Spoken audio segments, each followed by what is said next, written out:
Right விடுங்க. ஒன்னும் இல்ல, பெங்களூர்ல பொண்ணு அந்த பொண்ணு ஓகே ஆயிடுச்சுன்னா ஓகே, மடிவாளா ஒயிட் ஃபீல்டு போயிருவோம். வாடகை கம்மியா அந்த போயிடலாம். சரக்குலாம் சீப்பா இருந்தது, பேர் போட ஏற்றிட்டாங்க. எல்லா கடைக்கும் கிடைக்கும், எல்லா சரக்குமே கிடைக்கும். அந்த மாதிரி கடையில் போய் வாங்கிட்டு என்னப்பா பேசிங்களா? பேசுறேன். குடும்பம் சரியில்லடா. குடும்பம் சரியில்லைன்னா நீங்க நல்ல குடும்பம், அந்த குடும்பம் நீங்க அப்புறம் நல்ல குடும்பம் தான்டா. ஆனா அந்த பிள்ளைக்கு வேற குடும்பம் இருக்கான் பெங்களூர்ல. ஒரு பையன் கூட லிவிங் ரிலேஷன்ஷிப்ல இருக்கான். லவ் பண்றேன், அதனால எனக்கு இன்ட்ரெஸ்ட் இல்ல. பொண்ணு வீட்டுல கேட்கலையா? பொண்ணு கிட்ட பேசாம போட்டோ கொடுத்தாங்களா?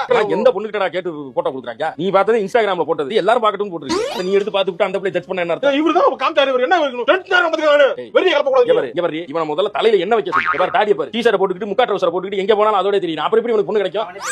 சும்மா வந்து தாடி எடுறா, முதல்ல ஷேவ் பண்ணி மீசை வச்சுக்கிட்டு தலையில என்ன வை, ஷர்ட் போட்டு பேண்ட் போடு, அப்பதான் டீசென்ட்டா இருக்கும், உனக்கு பொண்ணு கிடைக்கும். இல்லன்னா கடைசி வரைக்கும் பொண்ணு கிடைக்கும். ட்ரவுசரோடயே போறேன், எங்க போனாலும் ட்ரவுசர்.